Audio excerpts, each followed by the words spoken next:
nie da się powiedzieć, od razu odpowiedzieć, trzeba się zastanowić. Ja rozumiem, So, it's those faith conversations that we're having.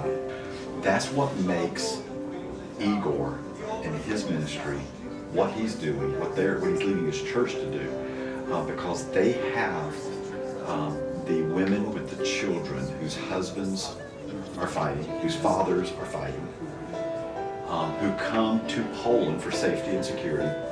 They have the same questions, the same fears, the same insecurities, the same anger, the same, can we say, hatred, whatever it may be.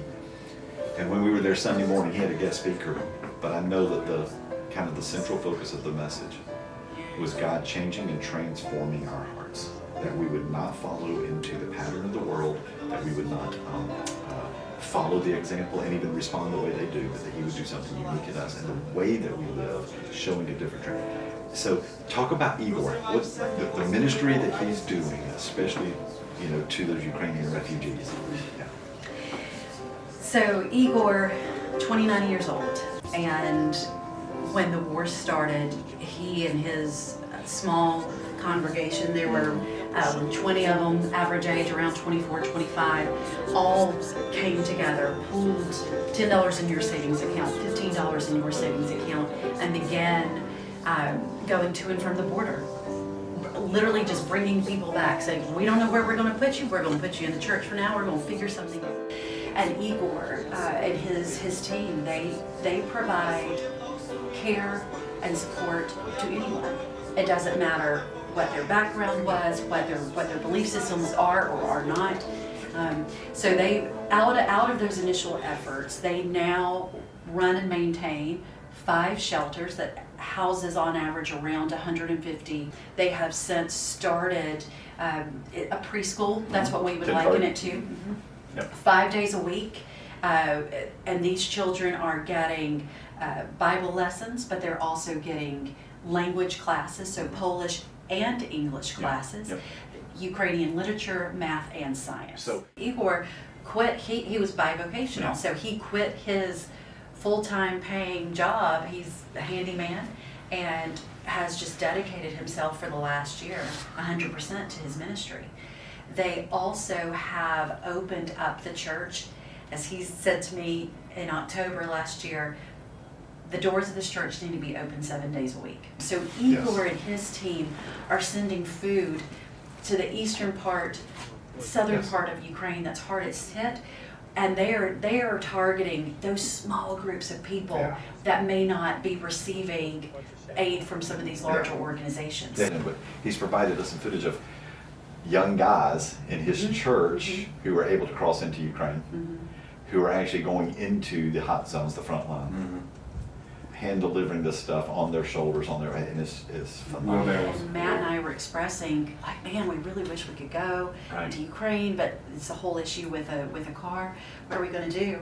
Take our van. Igor's like, here. Yeah.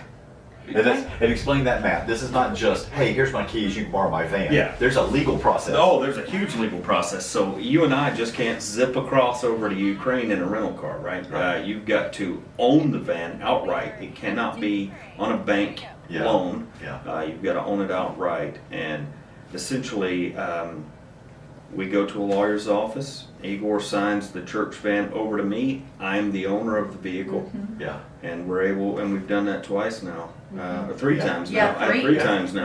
And this is a man I didn't even know at this time last year. This is a person I did not know he walked this earth. Yeah. And now he's giving me the keys to an asset. He's not a wealthy man. The church is not wealthy. Yes. Given me one of his possessions, take it and go do God's work. And so this really is, especially for those, at our church and other churches and all that are saying, okay, how does this connect to the Great Commission? First of all, anything humanitarian connects to the words of Jesus. When I was hungry, you fed me. In fact, Igor said it. Yeah. He kept saying that up. He said, I just see what Jesus says, when you were hungry, you fed me. When I was thirsty, you gave me something to drink. When I was naked, you clothed me. You housed me. When I was in prison or captive, you came and visited. He said, I think to do anything less is unethical, immoral, and non-Christian. So that's the basis. But then he also says, and we're to carry the good news. And people in the middle of the war need good news. They're not forgotten. God is with them. You know, God is working. God will do something. And so he's able to accomplish all of that.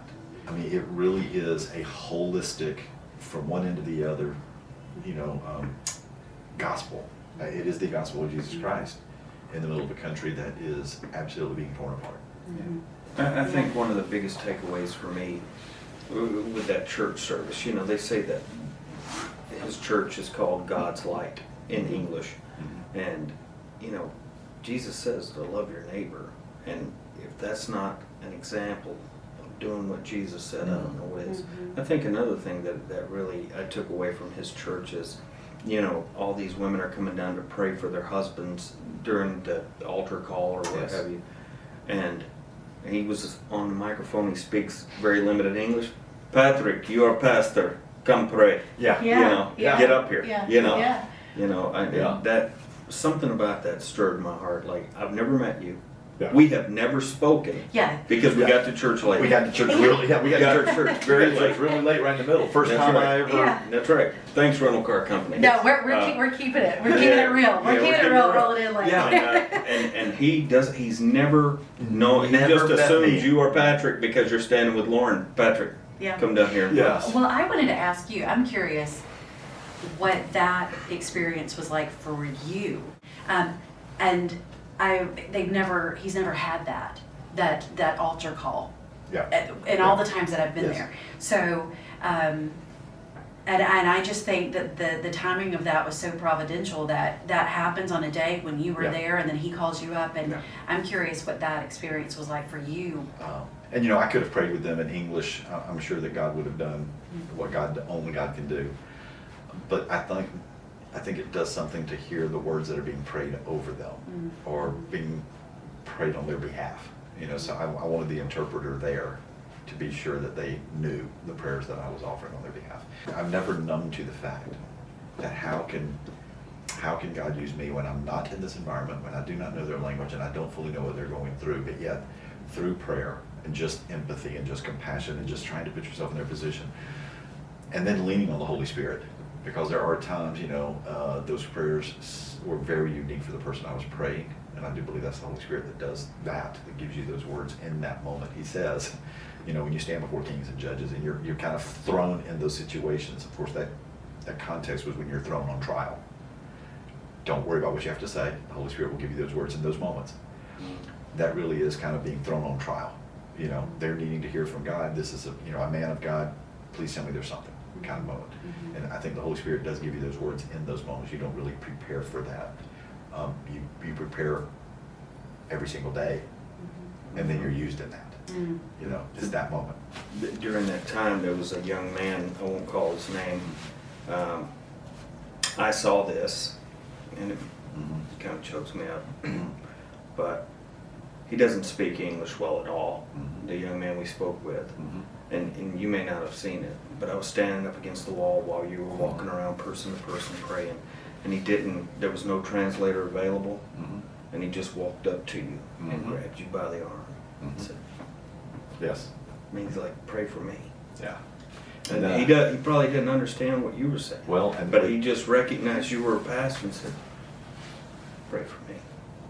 Yeah.